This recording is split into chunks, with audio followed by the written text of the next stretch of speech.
Hello there, my name is Taky.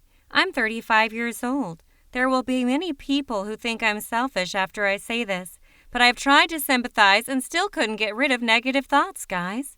I've been married for 10 years now. My husband, Taza, we have loved each other through the recommendation of a group of friends after both of us settled down.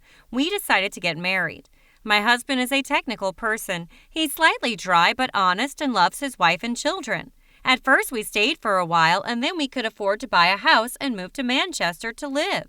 Recently, we've been busy with work, so we did not have time to go back to visit our father-in-law regularly.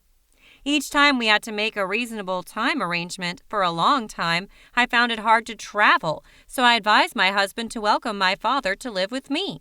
Seeing my proposal like this, my father-in-law initially hesitated to agree, but after my 2 children wanted him to stay with us, he then happily accepted. My mother-in-law died 3 years ago, so we don't have peace of mind when we leave our dad alone. My father-in-law's name is William. He is nearly 60 years old, and he still looks quite young because he's well-fed. Before that, he was a deputy director of a private company. Now he is retired, so he is not busy at all. After moving here, he often helped me with cooking dinner and occasionally bathing the children. I have the reputation of being a daughter-in-law, but very leisurely, because when I came home from work, there was always a meal well prepared. Also, my children are well taken care of. He also spends a lot of time going to meet his former colleagues or going to music concerts, theater, or playing chess. In addition, he's also a sports lover. He regularly enlists training to improve his health. 10 years as a bride, I didn't have to worry or be afraid, disgusted about anything. My father-in-law is cheerful, refreshing, without any consideration about anything too. So I'm also comfortable. He also considers me as his daughter. If there was anything delicious, he will make the whole family wait for me to eat together. I worked for a private company. My job was very busy, so when I gave birth to my second child, I decided to hire a maid so that he would not have to pay attention to the meal preparing and chores in the house. Partly afraid because he had helped me a lot over the past few years, me and my husband decided to hire a maid. My family income was quite stable, so it would not be that difficult. After such a decision, my father-in-law insisted on not agreeing. I had to do ideological work for quite a time. He accepted to let me find a helper. On the other hand, I also wanted if there was something me and my husband comes home late or to go out, they should have at least someone else at home to take care of my children without bothering him. At first, I hired an old lady because she was a wage worker. It was not also her housework, so she did not pay much attention to the job. The house rarely was actively cleaned. Moreover, sometimes there were many meals. She was also cooking uncooked raw rice. Feeling not good, I had to fire her to find a replacement. I asked my friends to inquire and found a 48-year-old aunt whose husband died for more than a decade, living with her newly married daughter. The maid looks small, quite agile, and cooks very well.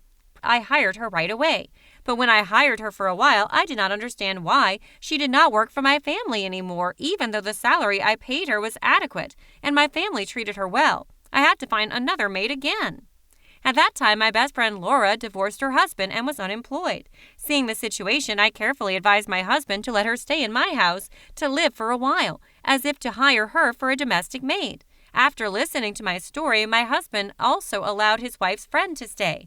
As for my father-in-law, it was difficult at first, but later he thought that Laura was an acquaintance of his daughter-in-law, so he also felt uncomfortable. I felt that way and told Laura to pay more attention to him because of the elderly's thought, so they also have their own views indeed. I could not fault my friend Laura. She was extremely good at soothing my children. My first daughter, 4 years old, and my second child had just turned 8-month-old, listened to her obediently. Sometimes their mother screamed in all sorts of ways, would not be good as Laura's one of 2 coaxing words. They also really like what Laura cooks. Any milk powder meal, my younger child would eat it all. My first daughter also ate up the rice without much reminders. Every day the house is clean, from the toilet to the terrace. Everywhere I feel there is no dust. In her free time, Laura would sew, make a handkerchief or a small hat for my little boy, not go to neighbors' houses or go out. I like Laura to the point of insisting on raising her salary, partly because I wanted to support my friend, but Laura didn't dare to accept it. Lately, I have seen my father-in-law having a good attitude, grooming every day. I asked my father-in-law when he was embarrassed and told me that when he did not ask this again. I was curious, so I paid more attention to his business. And yet there was one thing that happened that I didn't know how to see the faces of my friends and neighbors. I don't know how long this has happened. Until 2 days ago, I accidentally picked up 2 lines pregnancy test stick in the toilet bin. I had a fire built on your face. Normally, I would never touch that trash can, since Laura already had cleaned it. But that morning I was combing my hair and was preparing to go to work when my hairpin fell down. So I had to reach it, and then to accidentally dump the garbage as well as the pregnancy test stick followed. I was so shocked to see this and claimed it was not mine.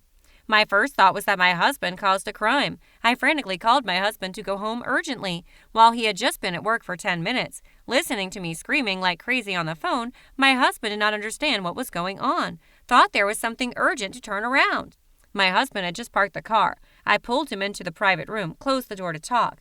When I held up the evidence of the pregnancy test stick, my husband jumped. He also raised his hand to swear that he did not do that. He also said I was crazy to suspect him. I got more fire when my jewelry bag was gone without any wings. I usually put it in the drawer every day, but I didn't see it today, in which I still have some money. I couldn't find the wallet. I asked my husband and asked, "Do you know where my jewelry wallet is?" My husband answered, "I don't know." I was angry even more. My husband paled, swore to die. Believe me, I didn't do it. I couldn't be calmer. Then Tazza pulled me to sit down, and I calmed down. We sat down and talked, and of course there were 2 women in the house, Laura and I. If I don't use that pregnancy test, my maid is the only one to do it. What I always wondered about was that Laura stayed home all day. Besides taking out the trash and following the 2 kids out to the park, she barely left the house. And who was the man she was crossing? My eyes looked at my husband in disbelief, and he said, "I don't do that bullshit thing, trust me." Me and Tazza were arguing when I heard footsteps walking down the stairs. With a heavy sound, head straight up to the 3rd floor, where the maid is Laura. My husband and I silently looked at each other, then peeked at the door to see the figure of my father-in-law, who should now be practicing badminton with his retired friends. Hearing the sound of the door being closed, we snuck up and listened, hearing the sound of my father-in-law asking did my son go to sleep. Laura told him the boy did. Wait for her to finish setting my child up, then talk.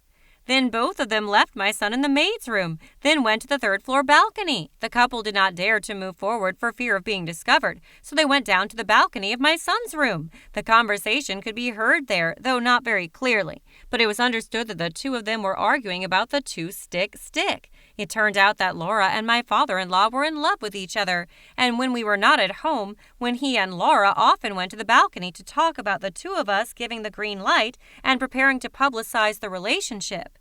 My husband and I just kept staring at each other. We still had to cover our mouths with our hands. It turned out that the author of the fetus belonged to my father-in-law. How shocking that story was! That day, my husband and I waited when Laura and my father-in-law came back into the room and stealthily left the house. We were afraid of being discovered, so we did not dare to drive our car, but to run to the gate to hire a taxi. Drove straight to a coffee shop with a few people to discuss.